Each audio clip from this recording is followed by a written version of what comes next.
My name is Chelly Villarreal, and I am a tattoo artist and yoga teacher based out of Mesa and Tempe, Arizona. Here are my top 5 yoga postures that I highly encourage all tattoo artists practice daily, but especially after those really long days of tattooing.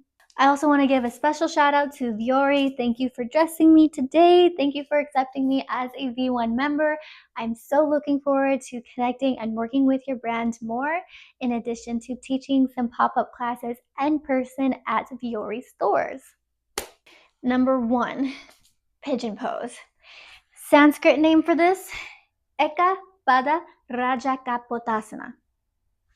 Say that 3 times fast. There are a few yoga props that I highly recommend you invest in, which are yoga bolster, a set of yoga blocks, and a yoga strap. Honestly, you can typically find these in a bundle on websites like Amazon. Let's get into proper alignment for pigeon pose. So the ultimate fullest expression is eventually having your shin completely parallel with the front edge of the mat, but also having your thigh from hip to knee essentially being parallel with the side edge of your mat. So you essentially want a perfect 90-degree, and then from here rotating that hip down while still maintaining hip on the floor, grounded into the mat. Now, I have not warmed up very much. My flexibility is not there. Most people's flexibility is not there. So what you're going to do is bring that foot closer to you while still maintaining this edge of your leg being parallel with the side of your mat. From here, then focusing on rotating that hip down.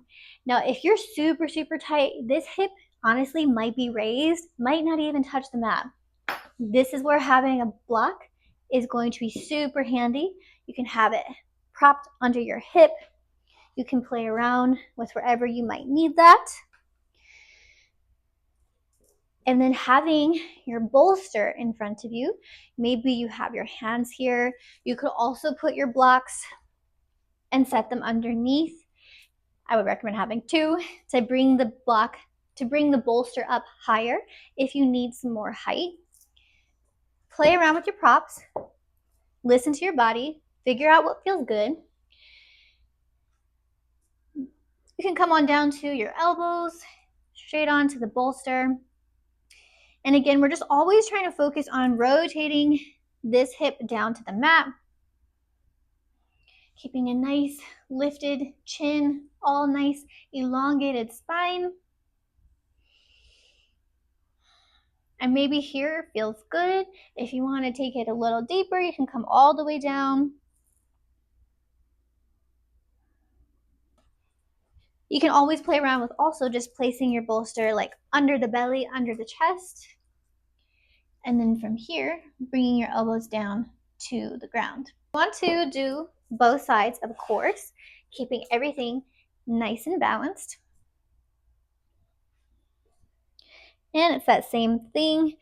Eventually, yes, maybe we try to have a nice parallel foot here, parallel here, so we're creating that perpendicular angle.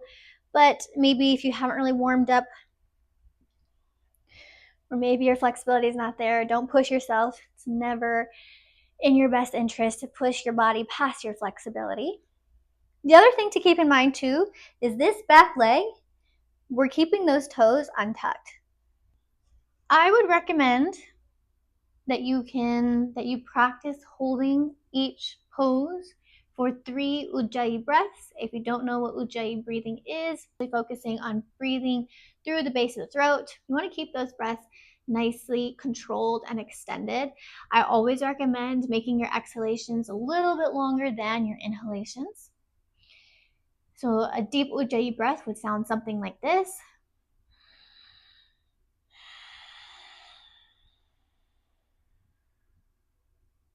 You want to really fill those lungs, stretch those intercostal muscles, and then really empty all the way out at the base of the belly at the bottom. And you'll notice that when we're engaging those internal diaphragmatic and respiratory muscles and core muscles, we are able to sink more into the posture. And then, of course, just letting gravity do its thing. Sometimes you might feel some pins and needles going down your leg. That just is an indication that you have a super, super tight muscle there. And just even more reason to practice this posture. Maybe we can't even hold each side for those 3 breaths. No worries. Just move at your own pace. If you can only do each side 1 breath, great. However, the longer that you can stay in each of these postures that I'm about to show you, the more benefit you will receive from each posture. Essentially, the longer that you're able to find comfort amidst the discomfort in holding that posture, the more myofascial release you will receive. Especially as tattoo artists, when we're sitting all day, we definitely build an excessive amount of fascia and it can be quite stiff. 2, thread the needle. Urdhva Mukha Basana. We want to make sure that we're checking in with our alignment.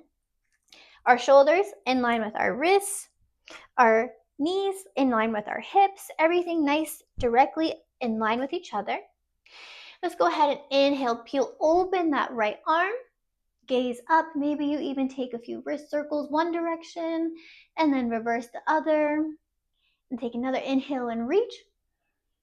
Exhale. You're going to drop that right shoulder, threading it through, and then walk the left hand in line with the crown.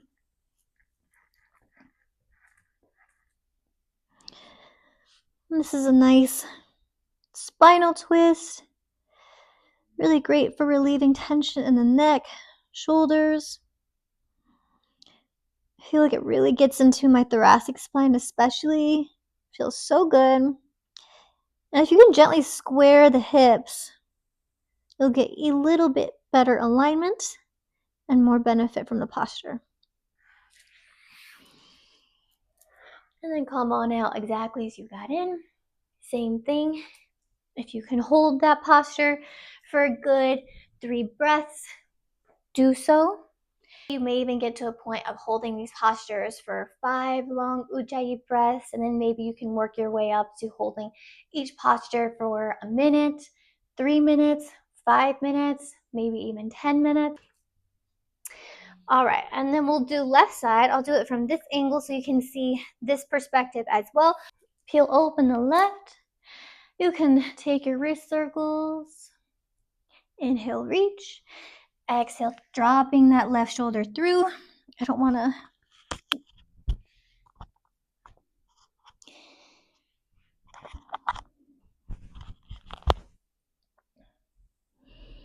And then once again,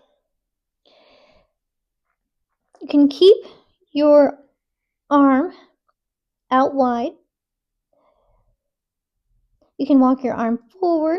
And another variation that you can always take is taking a bind. Posture number 3, scorpion pose, otherwise known as Supta Parivrtta Vrichikasana. All right, so you're going to come down to your belly, flip right cheek to the mat, bring your right arm out to a T, palm facing down on the ground. Use your left hand almost as a kickstand, and then bring your left leg up and over. You can always bend that left knee and bring the left foot to get rooted in the ground. You can even let that left knee spill out to the side for a little bit of a deeper twist.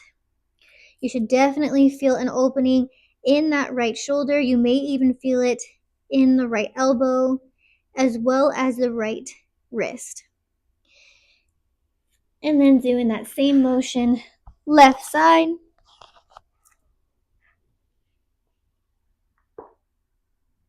All right, so I wanted to do a little variation for you. So I always encourage doing a variation of this posture as well, which is taking that posture again, except your second time, you're going to goal post your arm, making a nice 90-degree angle, and just taking that same motion. Your range of mobility might be a little more limited. But you should feel that in your wrists, your elbow. You should feel a little bit more into that pectoral muscle as well. And then of course, doing same thing, left side. Posture number 4, Dandasana, staff pose. All right, Dandasana, right side, keeping that right leg extended, bringing the left foot, kissing that inner right thigh. Almost want to bring your heel as close as it possibly can to the groin. Now, I'll show you fullest expression real quick, which would be getting your torso squared with your leg, flexing your foot so much to the point that your foot actually comes off the ground. We'll inhale, exhale, hinge at the waist for a forward fold. I'm not super warmed up right now, but it's gonna look something like that. Now, if we want to make this a bit more restorative, this is where we can grab our bolster. You can grab a block and then relaxing down here. You should feel a nice release in that right low lumbar. And then you'll do the same thing, left side. Now, if you wanted to make this posture also a little more active, maybe you also are just needing to build some flexibility in that hamstring so that you can actually come down more and then receive the benefit more. This is where using your strap can come in handy. You can loop it through like this if you want, or you can just have it looped directly over. You don't necessarily need to loop it all the way through. You'll place it underneath ball of your foot, and then from here, hinging at the waist, leading with the chest,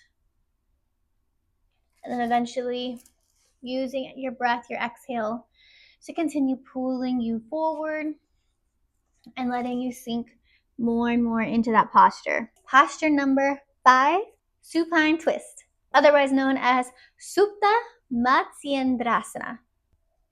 And I'm going to show you the angle from me laying on my back so that you can also see what that would look like from your perspective when you're practicing this at home.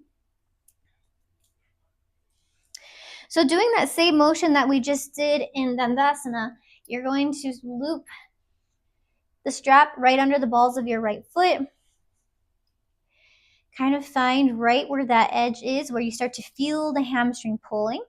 Keeping your left leg nice and extended.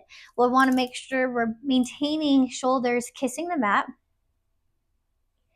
And to get into your supported supine twist, you're going to begin to drop that leg all the way over to the left.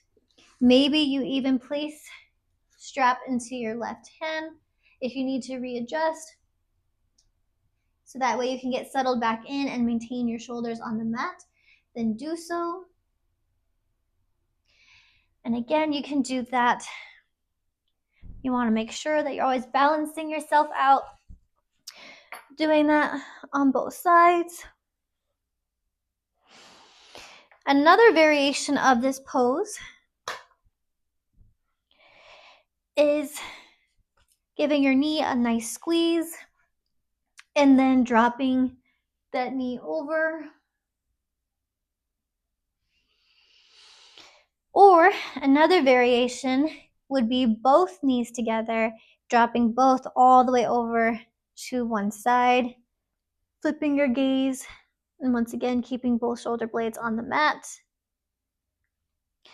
And you should feel a nice release, especially down your low lumbar and all throughout your spine. Thank you for taking the time to watch this video, and I really hope that you can integrate some of these postures into your daily routine and just maintaining a healthy, physical, sacred vessel so that you can keep tattooing and creating your craft for as long as you possibly can while maintaining a healthy and strong body.